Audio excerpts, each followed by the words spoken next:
Muchas gracias, estimado doctor. Muy buenas noches, participantes, y muy buenas noches, doctor Tambusi. Sea cordialmente bienvenido. Continuamos con nuestra novena sesión, la cual será desarrollada por el doctor Carlos Eduardo Tambusi, quien desarrollará el tema El comercio electrónico en Argentina. El doctor Carlos Tambusi es abogado por la Universidad de Buenos Aires, profesor adjunto regular de la Facultad de Derecho de la UBA, es autor de libros y artículos sobre derecho del consumidor. Asimismo, es reconocido a nivel de Latinoamérica como uno de los máximos exponentes en los derechos de los consumidores. Actualmente es juez de primera instancia en lo contencioso administrativo, tributario y de las relaciones de consumo en Poder Judicial de la Ciudad Autónoma de Buenos Aires. Estimado doctor Tambusi, le agradecemos profundamente su apoyo y participación en el Seminario Internacional de Protección al Consumidor y en ese sentido le cedemos el uso de la palabra para que pueda dar inicio a su ponencia, doctor. Muchas gracias. Gracias a ustedes, siempre uno es feliz haciendo estas cosas y hablando de la materia que me apasiona, me gusta de alma y a la que he dedicado los últimos, digamos, casi 30 años de mi vida. Bueno, buenas noches a todos. Nos toca hoy hablar de un tema que yo diría pocas ramas del derecho enfrentan con sentido regulatorio, ¿no? Ordenador, normativizante,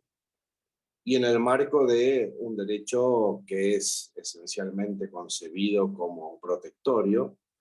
normar una actividad que regule o que implique tanta sensualidad y fascinación como lo que tenga que ver con el comercio electrónico, el comercio web o como quieran ustedes llamarlo. Estamos hablando de una modalidad o alternativa de consumo prácticamente hace pocos años desconocida y que se ha instalado, creo que definitivamente en las costumbres de las personas, sin que ello no implique a la vez de maravillar por la forma en que se pueden satisfacer las necesidades a partir de ahí, nuevos peligros, nuevas acechanzas, nuevos desafíos o riesgos que el consumidor tiene que enfrentar cuando se encuentra dentro de lo que en Argentina se suele llamar entornos digitales, denominación con la que no estoy demasiado de acuerdo, porque entorno significa un derredor, un ambiente, y en el comercio electrónico estamos limitados por los 4 lánguidos vértices de nuestras computadoras o ordenadores. Y estamos adentro de esa gran garganta que es la página web del proveedor y todo lo que podemos ver, todo lo que podemos apreciar, todo lo que se nos dice, todo lo que se nos propone, todo lo que se nos comunica, surge exclusivamente del otro lado de la relación, que es el proveedor, y somos simples manejadores pasivos de un esquema prediseñado, propuesto y regulado, por lo menos en su aplicación práctica, por las leyes del mercadeo, del marketing y las inclinaciones comerciales. Eso, en principio, podríamos decir que no está bien ni está mal, si no significara que en muchos de los aspectos donde se verifica que el consumidor sufre alguna decepción, algún engaño, a veces hasta un delito, los peligros de este sistema, gracias al ingenio humano que se especializa en casi contaminar todo, se hayan vuelto bastante mayores para el consumidor, que tiene una situación especial de mayor exposición, pero también de mayor indefensión cuando contrata por esta modalidad. Fíjense ustedes la sensualidad que significa, y por eso la generalización tan rápida, a la par del progreso tecnológico, a la par de lo que la pandemia significó con la falta de contacto entre la gente la necesidad imperiosa de contar con algún sistema de acceder a los bienes y servicios que sirven para satisfacer nuestras necesidades. Todo eso se puede hacer a cualquier hora, desde y hacia cualquier lugar, sin necesidad de tener que, como antes, trasladarse al establecimiento del proveedor, tomar la decisión de hasta vestirse, prepararse, mirar, ver, tocar, preguntar. Todo eso ha quedado desplazado por la modalidad de una pantalla. Las operaciones son devotas de un Dios al cual adoramos cada vez más, que es la velocidad, y eso también produce la sensualidad y fascinación que estamos tratando de señalar. Todo tiene que ser instantáneo, rápido, inmediato, y además es cómodo. Las cifras de la Cámara Argentina de Empresas de Comercio Electrónico, que se pueden consultar fácilmente en las redes sociales, que más allá de lo que es la página en sí, tiene muy buenas cifras del volumen en moneda exponencialmente aumentado de la realización de estos negocios, que ya son elegidos casi como única vía de consumo por las generaciones jóvenes, y a la cual resisten, como quizá algunos de ustedes puedan dar fe, igual que yo, algunos de 40 y pico de años o 50 hacia arriba, que todavía están más hechos analógicamente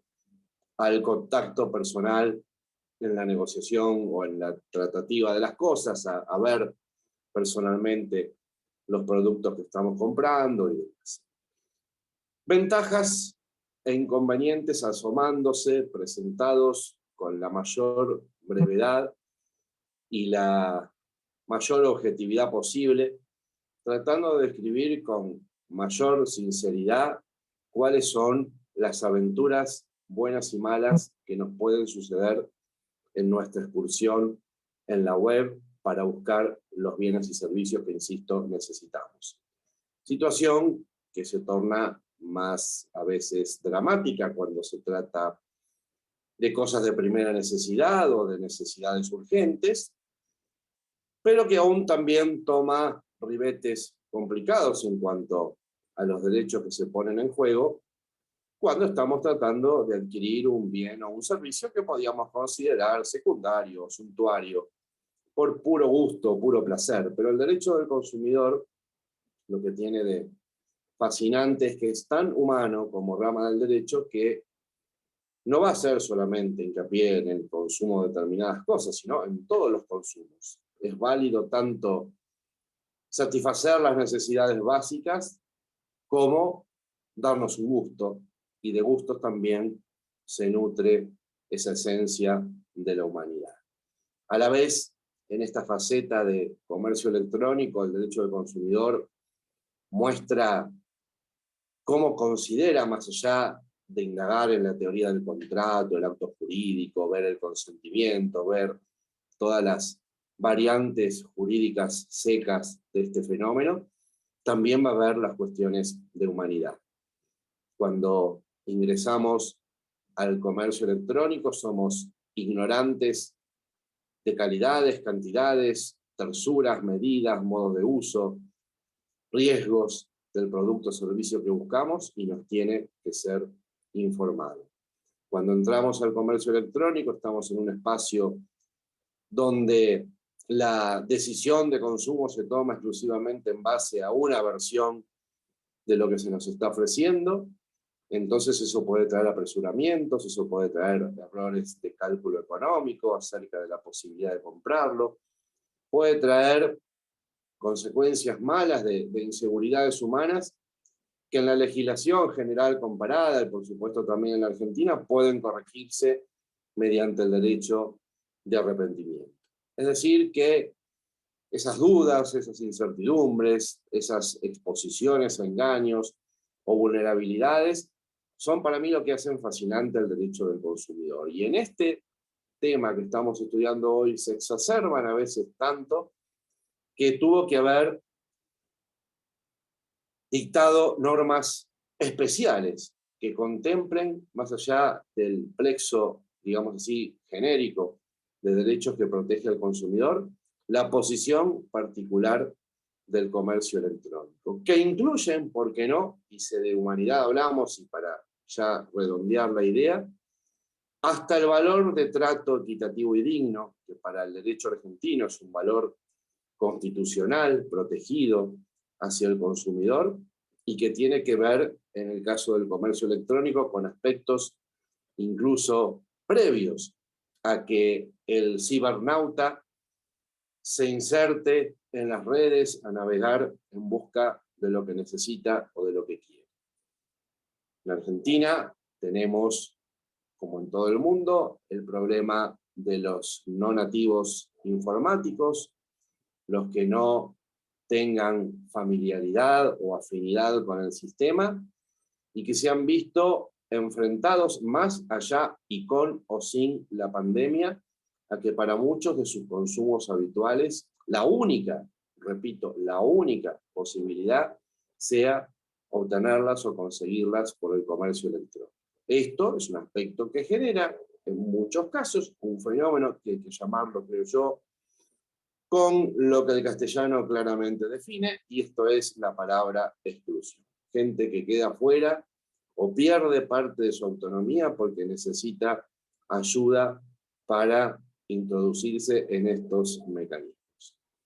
Y no sé si será un fenómeno tan generalizado porque no puedo dar fe de ello, pero en Argentina también tenemos una exclusión tecnológica por conectividad. En general, salvo algunas excepciones y con solución de continuidad,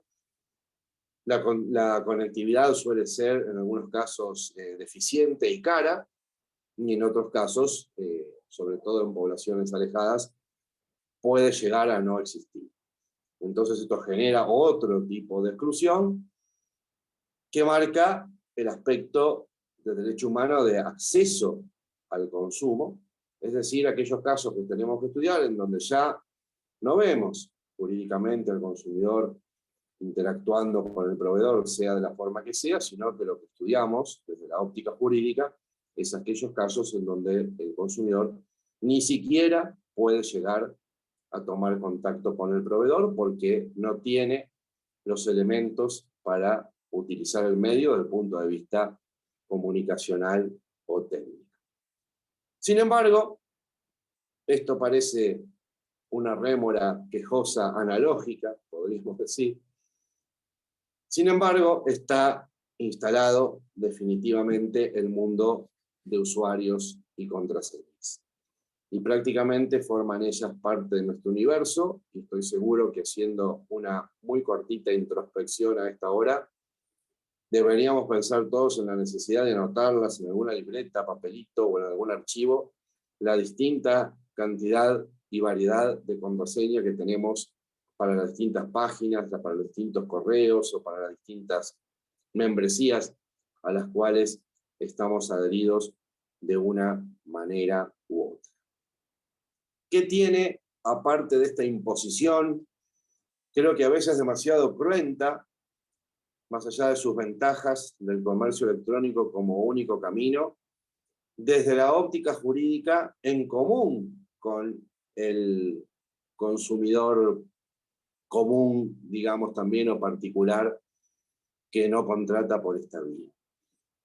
El eje, desde el punto de vista de lo que es la faceta negocial, es que el mundo del comercio web no escapa a la contratación estandarizada, a los contratos de adhesión, a las cláusulas predispuestas, como quieran ustedes llamarlo, y la gran polémica que hay respecto al consentimiento en estos casos, en consumidor electrónico se ve fortalecida en su potencialidad dañosa, en virtud que, como todos ustedes saben, para concretar un negocio en la web hay que aceptar en un clic bastante irreflexivo presionado por la inminencia de la concreción y demás, los famosos términos y condiciones, que no son otra cosa que el contrato predispuesto que armó exclusivamente el proveedor y que también, todos sabemos, tanto en lo íntimo como en lo que tiene que ver con el inconsciente colectivo, que nadie, absolutamente nadie lee. De manera tal que entramos, más allá de lo que digan las leyes que rijan en nuestra jurisdicción, a un universo que, prima facie, y más allá de lo que puede brindar el derecho del consumidor en caso de conflicto, tiene un esquema monopólicamente armado por una sola de las partes y al cual no se le puede discutir absolutamente nada. En lo que tiene que ver con lo precontractual, y como ya medio insinué al comienzo de esta charla, todo lo que tenga que ver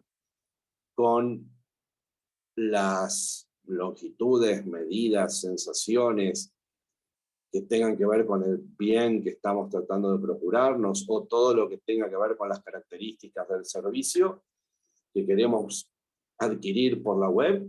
nos es mostrado también en una sola versión. Es casi imposible que existan variedades que nos permitan bucear o preguntar un poco más algunas cosas sobre las cuales tengamos dudas, o si no, en su caso, quedarán remitidas a algún robot con preguntas o respuestas, perdón, programadas para responder, que si uno se sale del esquema, excusado será el muñequito de inteligencia artificial que nos está atendiendo en estos casos. A su vez, esas condiciones particulares no se pueden generalmente almacenar o guardar, de forma tal que ni siquiera nos queda a nosotros el doble ejemplar. Intenten hacerlo, en la mayoría de los casos no se permite imprimir siquiera para guardarnos a la antigua una copia papel. Tenemos además en el comercio electrónico un gran depósito, yo diría, de confianza, porque esa gran garganta que nos muestra todo nos pide, después de aceptar los términos y condiciones, que nosotros le suministremos datos personales en cierta manera sensibles. Todos saben, tenemos que dar el número de nuestra tarjeta y el código de seguridad para que después el sistema, mediante algún artilugio que no vemos, haga efectivo el pago, y el débito en nuestra tarjeta se producirá en forma inmediata, de modo que el desprendimiento económico del consumidor se hace en forma instantánea y se quedará esperando, y ahí está otro de los depósitos de confianza, bueno, pues que el bien sea el que pidió, que sirva para lo que decían y demás correspondencias, o que el servicio que ha contratado sea efectivamente prestado en las condiciones que fue ofrecido. El comercio web ha servido, como es archiconocido y muy trabajado últimamente, para que el consumidor sea un suministrador, aparte de sus gustos, de sus preferencias, que se ponga en marcha el perfilamiento algorítmico y que a partir de ahí los expertos en marketing puedan seguir bombardeándonos o proponiéndonos promociones, ofertas, membresías y demás que tienen que ver con la averiguación que, entre comillas, ellos han hecho a partir de que nosotros manifestamos nuestra preferencia buscando cosas en la web. Todas estas actividades se hacen además en un clima en el cual muchas veces el proveedor parece anónimo. La web se presenta con su nombre de fantasía, o por ahí con la marca, o con las dos cosas, quizás sea indistinto hacer la distinción en esto, pero muy pocas veces, y esto creo que es absolutamente deliberado, aun cuando entramos a los links definidos como quiénes somos, o acerca nuestro, o contacto, pocas veces encontramos una identificación tributaria, una dirección, un domicilio con calle y número para que sepamos dónde está físicamente el cerebro de todo esto. Y muchas veces eso está completamente ausente, de modo tal que también depositamos una confianza mayúscula que va desde la existencia real como persona física o jurídica de la persona que nos está proponiendo algo, hasta, obviamente, que cumpla con lo que ha pactado. En lo que tiene que ver con redes sociales, que son también proveedores de servicios como Facebook, Instagram y demás, depositamos allí en un acto de confianza mayúscula nuestras imágenes. Entonces también ha sido considerado esto no desde hace ya poco tiempo como objeto de estudio en cuanto a lo que puede tener que ver con la privacidad de las personas, el honor, su reputación, y o la difusión de la imagen misma y el estudio del uso que las redes sociales pueden hacer de estos aspectos de nuestra faceta personalísima. Finalmente, para terminar, una reseña corta, pero creo que eficaz, de lo que significa el aluvión o la irrupción de esta modalidad. Muchas veces la observamos que es promovida por los proveedores, en el sentido que adhiérase a la factura electrónica y tendrá descuentos, adhiérase a la factura electrónica y tendrá premios de sorteos mensuales, de lo que sea, épocas o temporadas, semanas o días de súper ofertas promocionadas, que no siempre son tales, el Black Friday, el Cyber Fest y esas cosas, donde por el hecho de contratar por esa vía se nos presenta muchas veces ilusoria la sensación de que estamos pagando menos o que tenemos alguna ventaja solamente por usar esa vía. Es un sistema que además ha abaratado costos para los proveedores, eso está buenísimo, porque no necesitan ya usar tanto personal y demás, más allá de las consecuencias sociales de las pérdidas de trabajo, pero esos menores costos también muy pocas veces se han reflejado en disminución de precios o alguna ventaja significativa en el terreno económico para los consumidores en general. Pero sabrán ustedes, porque igual que yo, son forzosos o voluntarios consumidores de la web, el fenómeno hace tiempo que ha llegado para quedarse, y el derecho, que siempre va un poquito atrás de los hechos, que a veces se mueve por reacción con cierto olfato a tardía o cierto aroma a tardía, cuando ya han pasado cosas que debían o podían haberse previsto, y por eso las regulaciones de comercio electrónico en nuestros países no son muy antiguas, pero de alguna manera acompasaron, aunque son ahora indudablemente susceptibles de una nueva mano de pintura, esta generalización del comercio electrónico como herramienta casi única de acceder a bienes y servicios. La legislación que tenemos los argentinos nace con una gran reforma de nuestro Código Civil y Comercial, que estaban por separado y que regían con bastantes reformas desde el siglo XIX, para unificarse en el que llamamos Código Civil y Comercial de la Nación, proyectado en el año 2012, por poner algún término, y finalmente vigente en la Argentina hace apenas unos años, esto es a partir del mes de agosto del 2015. Las normas son las primeras de lo que es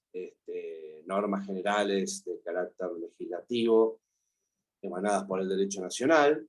Vamos a ver que conviven con un espectro de normas de derecho internacional, no del derecho de los tratados, sino el llamado soft law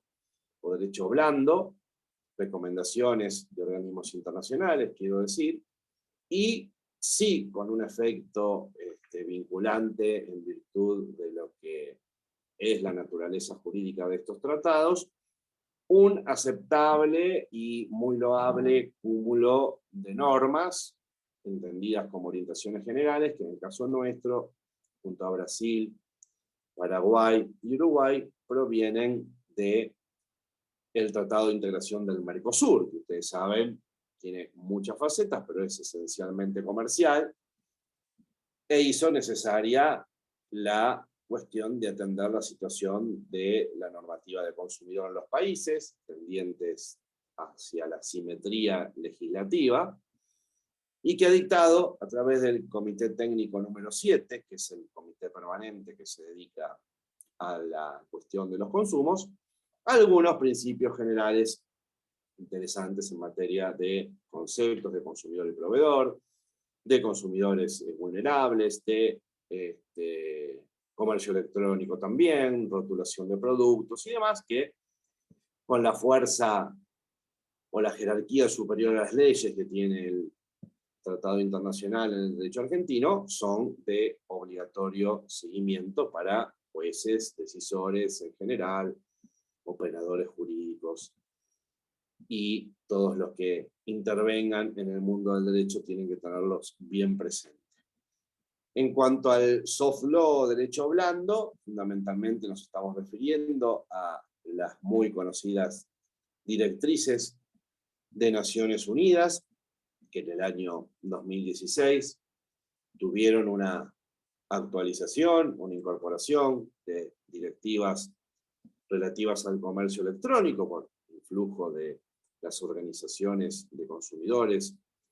afiliadas internacionalmente que lograron esa consideración y que tienen, como les dije, el carácter de derecho blando. Son justamente directrices, grandes pautas, grandes criterios propuestos, en este caso por la Organización de las Naciones Unidas, como base para que aspectos más particulares, derivados de los generales, sean contemplados en las legislaciones de los Estados Unidos. Estas normas de soft law son mucho más ricas de lo que uno supone. Yo les invito a que las conozcan, directrices de Naciones Unidas, fácilmente accesibles por la web, ya que estamos hablando de eso. Y hay que tener la inteligencia de conocerlas y creo que la valentía de citarlas también como sustento de nuestras posiciones, sea el rol que tengamos en un conflicto de consumo, seamos decisores, seamos abogados litigantes por una parte o por la otra, lo que sea. Antes del Código Civil y Comercial de la Nación, la Ley de Defensa del Consumidor Argentina, que data del año 93, tenía un antecedente, y esto lo conserva, y el Código también ha replicado esa legislación, que era el de contemplar las ventas fuera del establecimiento del proveedor. Aquellos casos en el cual el consumidor era, digamos así, irrumpido por la oferta hecha en la vía pública, en la calle, en su lugar de trabajo, en su casa, o era invitado al establecimiento del proveedor con un motivo diferente y resultaba ser que era una venta. En esos casos, como la oferta aparecía sin que el consumidor haya dirigido su intencionalidad a celebrar consumo alguno, se entendía que tenían que tener un tratamiento especial en virtud que, hablemoslo en palabras llanas, podía haber sido una decisión irreflexiva del consumidor, sorprendido por la sorpresa de la oferta o de la propuesta, quizá incluso sugestionado por la habilidad del que la presentaba, estamos hablando de una modalidad que se hacía en forma personal, y por ende, ya desde el año 93, para esas ventas fuera del establecimiento, la legislación argentina tenía el derecho de arrepentimiento, que también lo tiene, es decir, un lapso durante el cual se puede ejercer el derecho de dejar sin efecto la operación sin costo alguno para el consumidor, que vamos a desarrollar más en particular cuando entremos en el código. El código, en el 2015, como les dije, o que rige a partir del 2015, mantiene esto y le da algunos elementos comunes, como por ejemplo el derecho de arrepentimiento, a la normativa de comercio electrónico que está identificada en el cuerpo normativo con la denominación de ventas a distancia. Esto de ventas a distancia es un concepto comprensivo de toda aquella operación que se haga sin la necesidad de la presencia física simultánea de las partes contratantes e incluye, por ejemplo, las ventas por medios electrónicos, claro que sí, pero también las realizadas, por ejemplo, por medios de comunicación o por medios postales, ya casi en desuso, telefónicas y demás. A partir de ahí, entonces, en el ordenamiento del Código Civil y Comercial de la Nación, artículo 1105 en adelante, aparecen reguladas entonces estas ventas a distancia comprensivas de la contratación con medios electrónicos y definidas por aquella en la cual, insisto, no es necesaria la presencia física de las partes. Esto es el comienzo de todo un espectro de consideraciones especiales al consumidor en esta situación que, insisto, no significa excluir al consumidor electrónico del goce y de la posibilidad de exigencia de todos los demás derechos que figuran en la ley. Se particularizan algunos aspectos de la situación del consumidor ante la web, sin que eso signifique excluir que todos los demás que figuran en la Constitución Nacional y en la Ley de Defensa del Consumidor, en lo pertinente, son también aplicables al comercio electrónico. Por ejemplo, el régimen de cláusulas abusivas, por ejemplo, el tema de servicio técnico y repuesto si compramos algún bien, por ejemplo, el tema de garantías y demás. Acá va a haber 4 o 5 ejes que voy a tratar de resumir para que se entienda el panorama general, en donde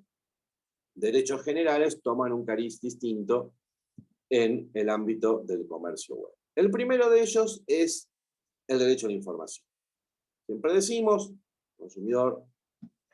tiene que ser informado de todas las características esenciales del bien o servicio, entre las cuales está incluido el precio, las condiciones de comercialización,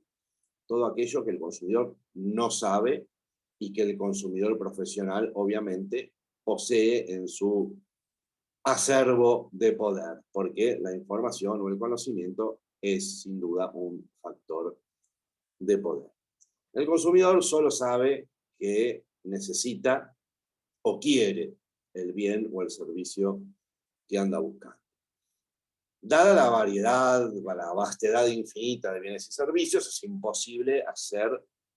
pensar en un criterio de consumidor medio, como hay en Europa, medianamente informado, astuto y perspicaz, porque quien puede ser hábil para entender un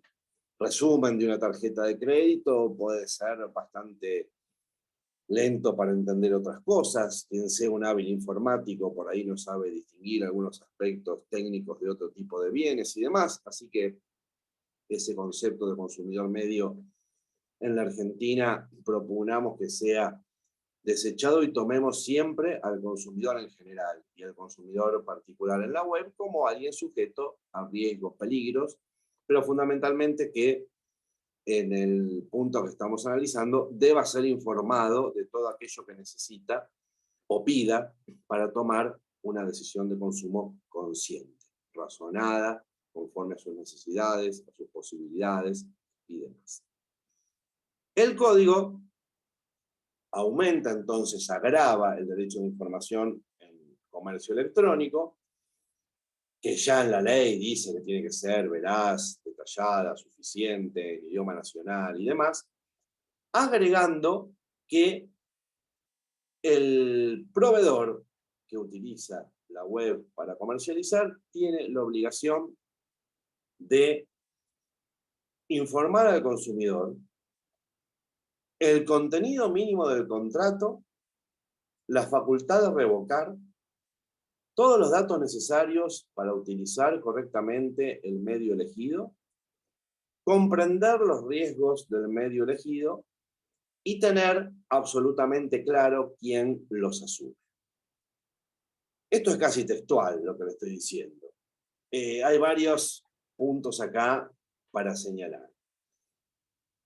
Nunca personalmente entendí por qué, si la ley en general y el código establecen que el derecho a la información debe ser satisfecho en completitud y debe ser eficaz, detallada y suficiente, ¿por qué para comercio electrónico se puso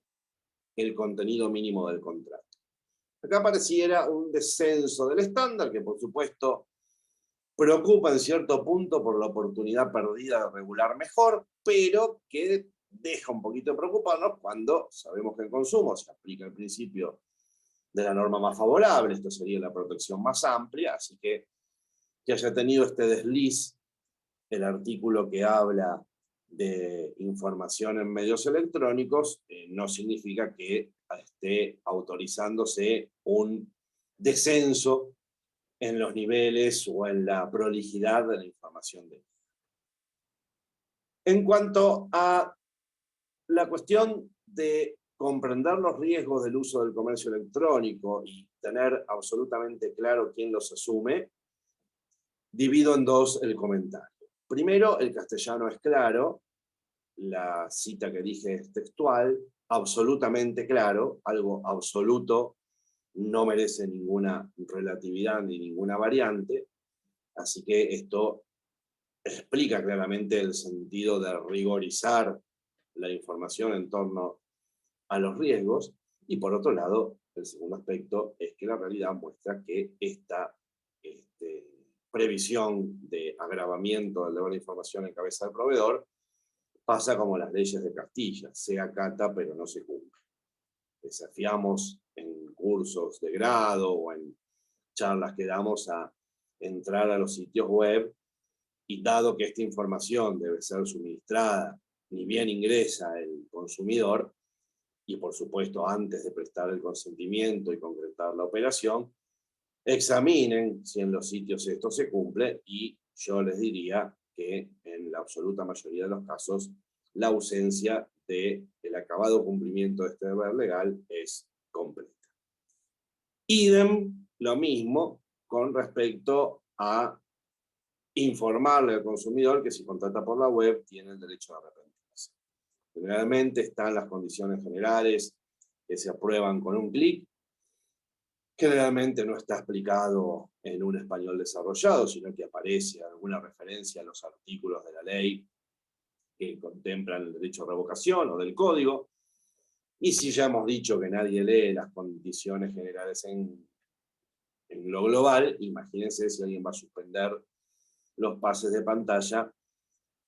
para detenerse a leerlas y cuando se nombra un artículo abrir una pestaña nueva de la computadora y ponerse a ver qué dice el artículo tal de la ley tal. Absolutamente nada. Empíricamente lo hemos demostrado en la mayoría de los casos, insisto, aún a varios años de la vigencia del código. A veces uno habla ante el público en general, les dice que las compras web se pueden arrepentir y la gente se anoticia en ese momento. Con lo cual, si bien las bondades de la previsión legislativa, con la salvedad hecha esa del contenido mínimo, son absolutamente saludables, necesarias e imprescindibles, podemos decir que en la práctica hay un déficit de educación al consumidor y de difusión de estos derechos que, por supuesto, beneficia a los proveedores, porque cuanto menos conscientes sepamos de la existencia de derechos, menos tenemos posibilidades de ejercerlos. Así que de parte del sector proveedor no hay mucho interés en que esto sea una preocupación. Sin embargo, para los que defendemos el derecho del consumidor como derecho protectorio, es un desafío a solucionar. Y además se puede fiscalizar por parte de las autoridades de consumo de cada país muy fácilmente, sin mandar inspectores a la calle, sin contratar demasiado empleo público y demás, con las propias máquinas, computadoras de las reparticiones públicas, se puede ingresar a los distintos sitios web, controlar si esto se cumple, hacer las bajadas de pantalla necesarias y en su caso iniciar los sumarios para aplicar las sanciones correspondientes. El otro punto es el de la forma. Para que el comercio electrónico y en general el mundo digital, pero estamos hablando del comercio electrónico, tuviera las puertas abiertas al mundo jurídico, una de las llaves que se utilizó fue equiparar la forma o soporte electrónico a la satisfacción de la forma escrita, cuando el código pide para ciertos contratos que necesariamente deban realizarse de esa manera. Esto siempre he marcado, he hecho algún señalamiento en torno a que quizá dentro de unos años sea una obviedad, pero por ahora el soporte papel para muchas personas sigue siendo una fuente de mayor certeza, de mayor confianza. Hay una gran discusión al respecto de eso. Equiparar la forma electrónica a la satisfacción de la forma escrita trae algunos conflictos en ciertos consumos que requieren, por ejemplo, escritura pública, el consumo de inmuebles para vivienda familiar o destinatario final. Trae en el derecho argentino algunos conflictos con ciertos contratos bancarios que ahora se pueden hacer por la web. Uno puede hacer un depósito, pagar cosas, transferir y demás, pero para ciertos negocios bancarios el mismo código que equipara la forma escrita a la electrónica exige la entrega de una copia de un original, cosa que el comercio electrónico hoy no provee. Por eso decía que en el futuro esto pueda llegar a ser superado cuando se generalice la firma digital y las páginas web puedan expedir una copia del contrato que se ha firmado con la rúbrica digital del proveedor para que el consumidor la pueda almacenar y demás, y viceversa para el proveedor, pero eso está bastante lejos de suceder por el momento. E incluso, supongo que será común en todos los países, los sitios web de los bancos ofrecen préstamos preaprobados que se aceptan con un clic con el ratón y se acredita esa suma en nuestra cuenta. Y en el caso del derecho argentino, el mutuo financiero también requiere forma escrita, que no estaría siendo cumplida en estos casos de préstamos aceptados por la web. Entonces, como verán, ya en estos dos puntos tenemos el doble problema de la legislación que se queda a media altura y, por supuesto, del eje práctico de que a los proveedores no les interesa cultivar esto y el Estado es un poco a veces torpe en la difusión educativa de estos derechos y, por supuesto, en la fiscalización de su cumplimiento. El otro punto que hace énfasis el comercio electrónico en la Argentina es en las ofertas en la web. En el derecho argentino, como es casi la regla en el derecho comparado, la oferta pública a consumidores indeterminados es vinculante para el que la realiza. De manera tal que acá hay una diferencia con el derecho tradicional, en el cual la oferta genera vínculos solamente cuando es aceptada. Acá lo que se ha puesto en la propuesta público indeterminado, esto es en los avisos, obliga al que la efectuó a cumplirla. Y si alguien se acerca a comprar ese bien por ese precio, de esas características que fue ofrecido, esa oferta debe ser cumplida, si no estaríamos violando la ley de defensa del consumidor. Este es el principio general. En comercio web lo que sucede es que muchas ofertas permanecen accesibles en la web aún después de haber vencido el término de su duración. Y esto es una conducta bastante reprochable a los consumidores. La ley dice que la oferta tiene que tener fecha de comienzo y finalización, tienen que explicar todas sus modalidades con claridad y demás, pero en comercio electrónico está esto de que los proveedores a través de sus webmasters constantemente cambian los contenidos de la página con nuevas propuestas, con variantes según la fecha o las estaciones, con las necesidades del marketing o lo que sea, pero pocas veces se ocupan de retirar las que ya han caducado. Entonces hay una previsión en el código que dice claramente que la oferta mientras permanezca accesible vincula al oferente, de modo tal que podríamos llegar a tener la posibilidad, aún creo yo, teniendo fecha de comienzo y finalización, pero siga accesible en la web y no haya sido retirada, de exigir el cumplimiento forzado de esa oferta. ¿Por qué? Primero, porque la letra de la ley así lo dice, en una interpretación beneficiosa para el consumidor. Y segundo, porque el no retirar esas ofertas que ya han caducado y mantenerlas accesibles por la web, son utilizadas como anzuelo, como carnada, como cebo, porque prueben ustedes entrar en una oferta caduca, muy pocas veces el clic les impide acceder. La mayoría de las veces el clic puede llegar a avisar, si tiene buenas intenciones, que la oferta está caduca, pero inmediatamente te direcciona a otra nueva que puede incluso hasta no ser oferta. Entonces, por eso dejan accesibles las tentaciones para que uno, cliqueando en la tentación, pueda ser direccionado a otras cosas que por ahí no tienen esa característica de oportunidad, de precio muy favorable o ventaja para el consumidor que tenía la original, o si no, también puede ser que seamos direccionados a algo que no tiene absolutamente nada que ver con lo que estábamos tratando de buscar. Estadísticamente, por supuesto, está comprobado que mucha gente termina a veces prestando su consentimiento para esa nueva cuestión a la que fue direccionada, aunque su intención primaria haya sido una completamente distinta.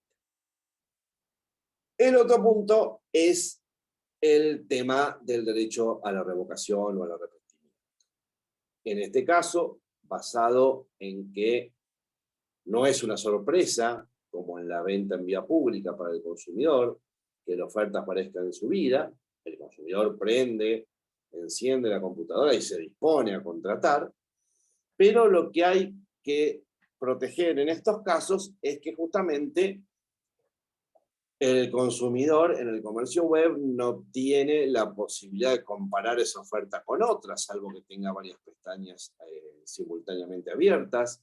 Le es difícil reflexionar en cuanto a que si es realmente lo que quiere o si es realmente lo que necesita. Le es más difícil reflexionar por la sensualidad de las presentaciones, si puede económicamente, de acuerdo a sus ingresos, adquirir el producto, de acuerdo al costo, de acuerdo a su financiamiento, lo que sea, puede provocar un entusiasmo que nosotros llamamos calentura desmedida por el consumo y terminar haciendo una decisión de consumo irreflexiva. Que, insisto, hasta le puede haber impedido comparar con otras calidades, con otros precios, con otros proveedores. Por eso los anglosajones llaman al periodo en el cual el consumidor se puede arrepentir cooling break, o periodo de entibiamiento, de enfriamiento, en el cual uno baja la temperatura de la decisión tomada y la ley le permite entonces acceder a la posibilidad de dejar sin efecto lo que había concretado. Esto es algo que el proveedor de la web tiene que saber. En el plazo que cada normativa de cada país establezca, el consumidor se le puede arrepentir. Esto es un derecho de naturaleza legal, claramente hablando,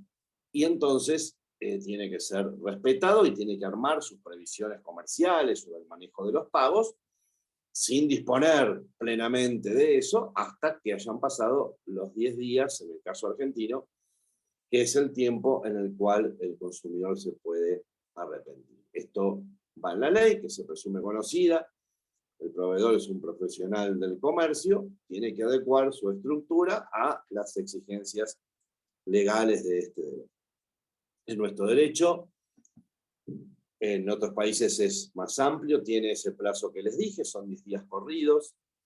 con la salvedad de que si el día 10 es un día no laborable o feriado, como le decimos, se puede estirar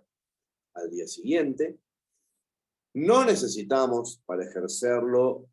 que el producto sea defectuoso o que tenga algún problema, sino que simplemente por el no quererlo, haberlo pensado mejor o incluso haberlo recibido y probado, podemos arrepentirnos y el ejercicio de esta facultad no puede generarnos ningún gasto ni ningún costo. Esto quiere decir que el proveedor no puede devolvernos menos de lo que hayamos pagado porque la cosa ya es usada, no puede cobrarnos ningún costo de flete, transporte y demás para ir a buscarlo. El consumidor lo único que tiene que hacer es ejercer el derecho en el plazo de 10 días, que se cuentan a partir del contrato o de la entrega del bien, lo que suceda último, en este caso lo más beneficioso va a ser la fecha de entrega, que generalmente es posterior al contrato, criterio que también, por toda lógica, permite que si el consumidor recibe la cosa en su casa, abre la caja o el envoltorio que sea y ahí podrá verla, hacer un uso razonable o una prueba de si cubre la necesidad que él quería satisfacer, si las medidas son las adecuadas, bueno, lo que sea que haya tenido en pretensión, según las características del producto, y en función de eso, si hay conformidad, no desistir de la operación, pero si hubiese alguna reflexión en sentido contrario, tendría la posibilidad legal de hacerlo. Este derecho está en el en el deber de información agravado del proveedor, no depende de que sea informado para ejercerlo, existe por imperio de la ley. Algunas legislaciones como la española sabiamente castigan al proveedor que no informa el derecho a revocar con la prórroga del plazo para arrepentirse hasta que la información sea cumplida, con lo cual yo creo que es una herramienta bastante inteligente. No es el caso argentino. El ejercicio de este derecho no está sujeto a formas sacramentales, sino que lo que hay que hacer es comunicarle al proveedor que hemos arrepentido de la compra y poner el bien, si ya lo hemos recibido, a su disposición. No tenemos que hacérselo llegar, no tenemos que mandarle alguna comunicación fehaciente postal, sino que por el principio de igualdad de armas, si contratamos por la web, podemos usar para comunicar que hemos decidido arrepentirnos los mismos canales informáticos, sea mail, sea WhatsApp, sea el chat de la página, para hacerle saber al proveedor que nos hemos arrepentido. No es necesario una redacción de abogado, sino que quede bien clara desde el punto de vista idiomático y transmitida la intención que queremos comunicar. Poner el bien a disposición, como ya he dicho, y todos los gastos de lo que tenga que ver el transporte, de ir a buscarlos, según la envergadura del bien, pueden ser hasta fletes o seguros, van a quedar a cargo del proveedor. Que insisto, no nos puede descontar absolutamente nada, ni cobrar ningún tipo de cargo. Las obligaciones se extinguen recíprocamente y lo único que tenemos que hacer es ejercerlo en plazo y comunicárselo al proveedor. Hay algunos casos, por ahí en bienes la cuestión está más clara, pero hay algunos casos de servicios en donde esta cuestión se complica y el legislador todavía no previó algunas particularidades. Por ejemplo, servicios que se prestan al día, como las entradas a un cine. Los servicios financieros en el derecho comparado suelen estar excluidos del derecho de arrepentimiento. En la Argentina no. Se pueden contratar servicios por la web y no están excluidos del derecho de arrepentirse. Hay algunas exclusiones previstas en el código, que son, por ejemplo, las que tienen que ver con productos hechos a medida, donde es el consumidor el que ha dado las especificaciones. Cuando se trata de publicaciones periódicas, diarios o revistas, por una cuestión de pérdida de actualidad. Cuando se trata de programas o dispositivos informáticos que se descargan de la web, técnicamente sufren alguna alteración que hace imposible su devolución en términos materiales. Y son esas poquitas nomás las restricciones que la legislación argentina prevé para el derecho de arrepentimiento. En servicios, como le digo, fue instantáneo, o si no es indivisible la prestación, puede ser que haya algunas dificultades para ver la materialidad de esta vuelta atrás con todo. En los que son divisibles, se deja de pagar y se deja de prestar el servicio, pero en los que no tienen esa posibilidad, las implementaciones son bastante complicadas. En otros países, como les dije, sobre todo en España, las excepciones son más amplias, ciertos productos de ropa no se pueden devolver, medicamentos y demás. En la legislación argentina son taxativamente las que les acabo de reseñar. Esto hubo que trabajarlo mucho, alguna normativa en pandemia se ha dictado, de carácter infralegislativo, esto han sido normas administrativas de autoridad de aplicación, dado que el Congreso hace un buen tiempo que no se ocupa mucho del derecho del consumidor. Entonces se ha establecido la obligación de tener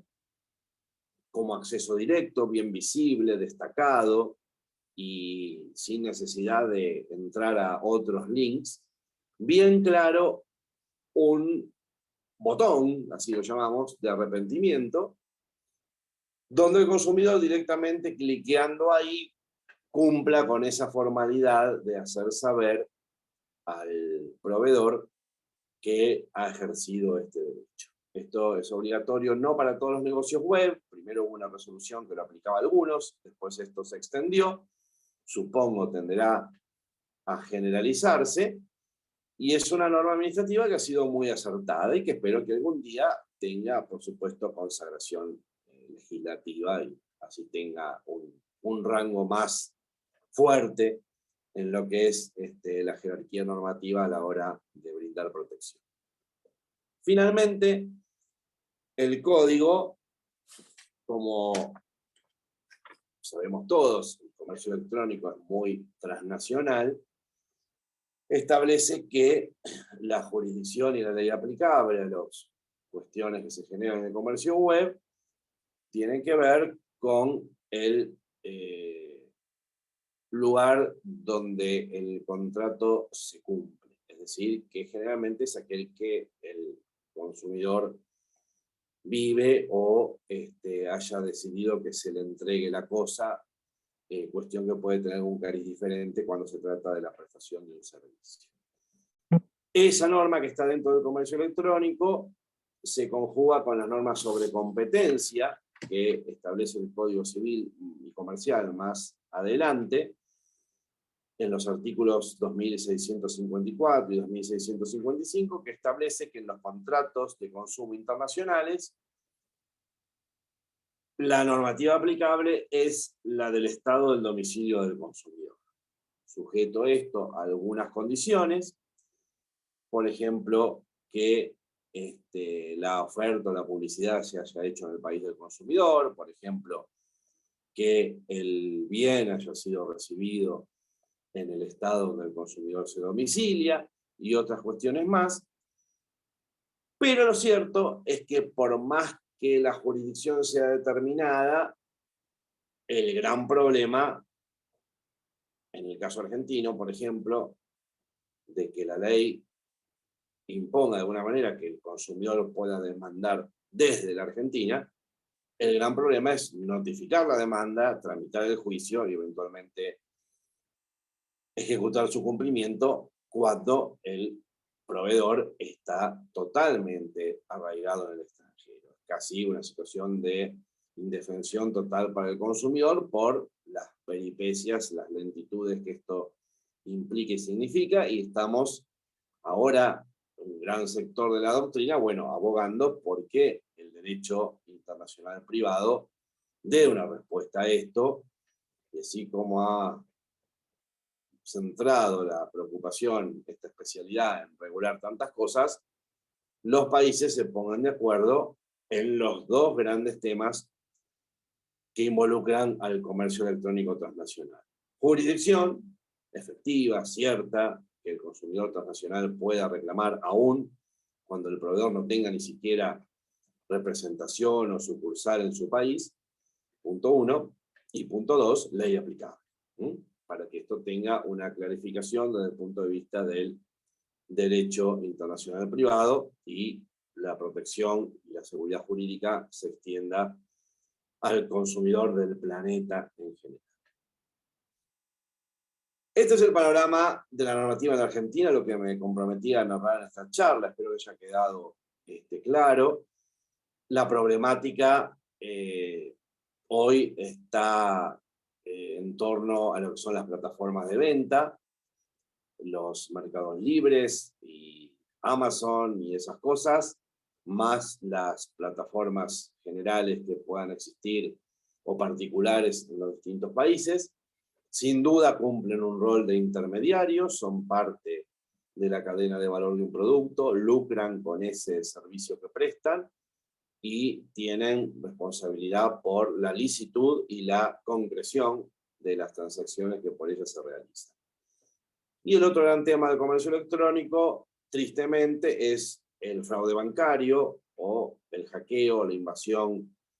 fortuita y clandestina de cuentas bancarias de consumidores para vaciarlas y direccionar la plata hacia las cuentas de los delincuentes, hacerles contraer préstamos y dejarlos además sin la plata del préstamo y con la deuda, que ha generado en los últimos tiempos una copiosa jurisprudencia que por suerte ha reaccionado con bastante sentido protectorio y que tiende de alguna manera a responsabilizar a los bancos, por lo general, en virtud que el riesgo que ha resultado en un evento dañoso es creado por el uso de un sistema propuesto por el proveedor. Evidentemente, si el home banking es incentivado e incluso premiado y propuesto por los bancos para utilizarlo, pero el home banking es vulnerable, la seguridad informática puede ceder ante tácticas inescrupulosas, delictivas, de los delincuentes que arrancan datos a los consumidores y le vacían las cuentas, bueno, eso es posible gracias a que la ingeniería informática de los home banking tienen vulnerabilidades y esas vulnerabilidades deben ser a cargo del creador del riesgo, que es el que implementa el sistema. Y por último, el otro gran tema es el de los direccionadores, Google y Yahoo, ya no tanto en temas relacionados con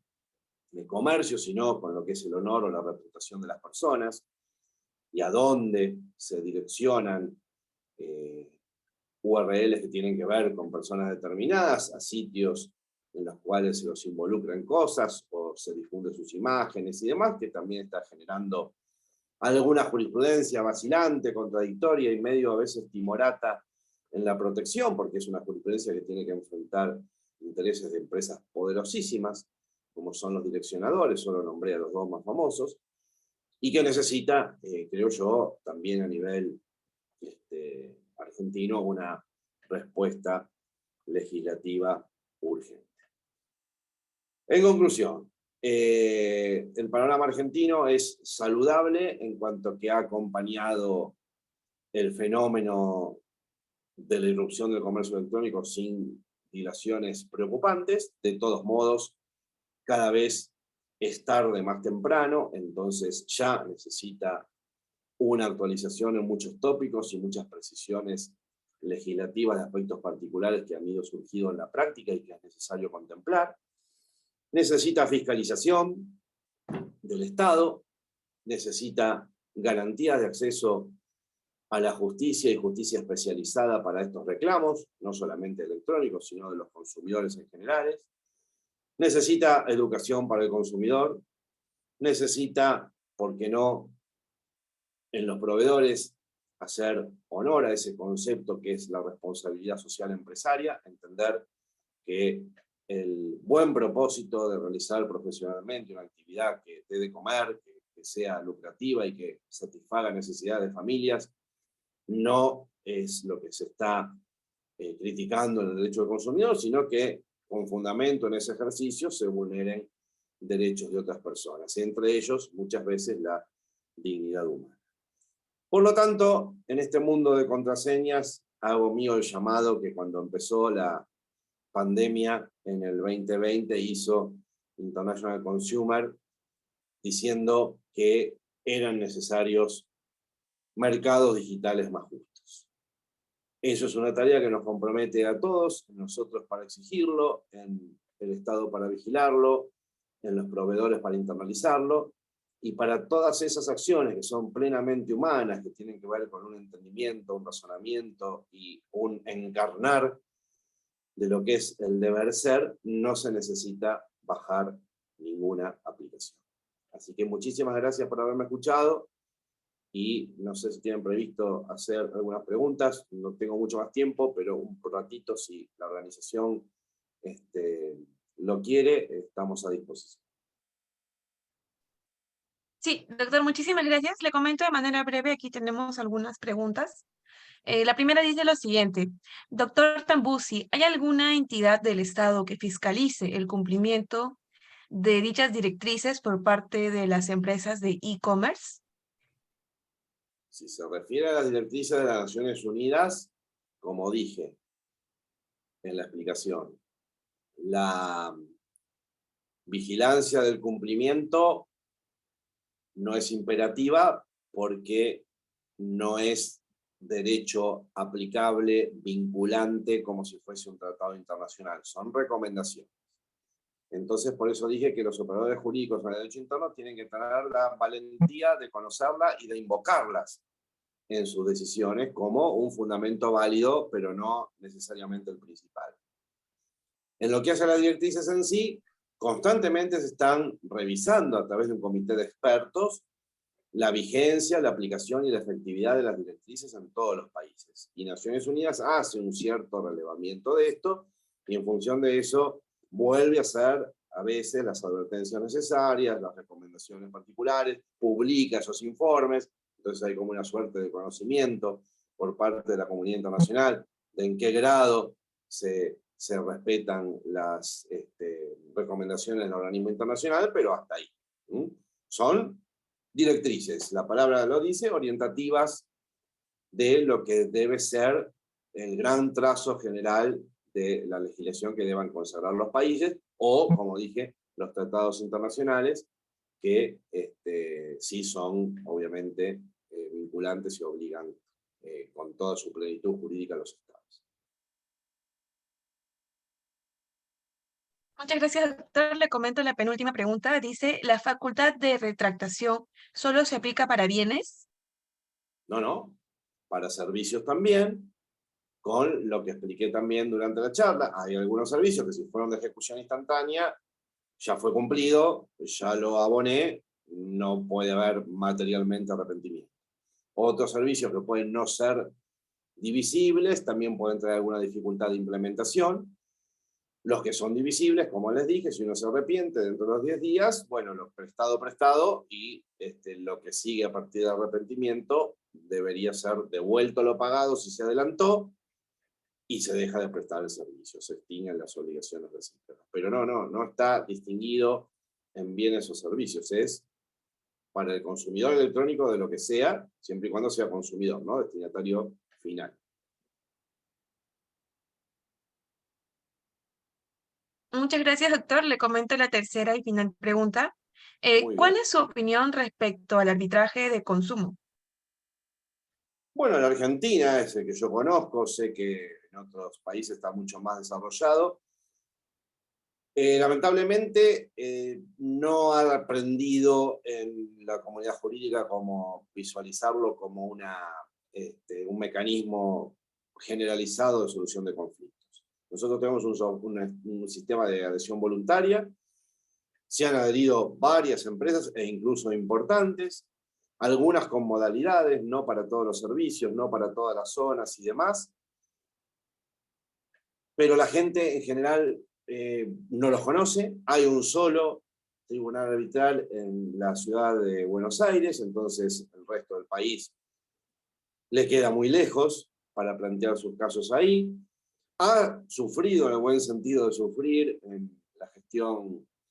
del 2018, un mejoramiento en cuanto a la implementación del arbitraje turístico, el arbitraje electrónico y algunas facilidades tecnológicas, pero no es usado masivamente. Yo personalmente creo que es un buen sistema, que no sirve para todos los casos. Los tribunales arbitrales no tienen cuerpos periciales, por ejemplo, entonces casos de daños con daños en las personas no pueden tramitar ahí y demás. Para pequeñas causas es una solución extrajudicial, gratuita y bastante expedita, que obviamente significa renunciar a la vía judicial, así que hay que saber que ese laudo o decisión del tribunal es la última palabra, salvo muy particulares supuestos, por ejemplo, la nulidad, si el laudo se excede del objeto arbitral, o la aclaratoria, que no es una vía recursiva tendiente a revertir un pronunciamiento, pero fuera de eso, el laudo sería la palabra definitiva. Yo creo que es una muy buena vía que debería ser fomentada más, serviría para que muchos casos puedan llegar a resolverse ahí y alivianar un poco a la justicia. Y se necesita una campaña muy intensa para que sea conocido, como hay en otros países, o la generalización del logo. Productos o servicios de empresas que estén adheridos al sistema arbitral pueden exhibir un logo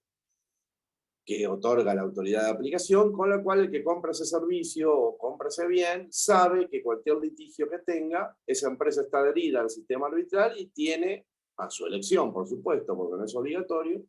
un mecanismo alternativo a la justicia donde puede llegar a encontrar, con las limitaciones que dije antes, una solución a su problema. Así que es una lástima, pero por suerte se mantiene vigente. La ley argentina obliga desde el año 2008 a que exista por lo menos uno en cada estado o provincia, pero esto no se ha cumplido. Muchas gracias, doctor. Con ello hemos dado por finalizada la ronda de las preguntas y también, consecuentemente, la ponencia de usted. En ese sentido, le agradecemos enormemente su presencia y apoyo con nosotros en el seminario de Derecho del Consumidor y estaremos encantados de contar con usted en siguientes oportunidades, doctor.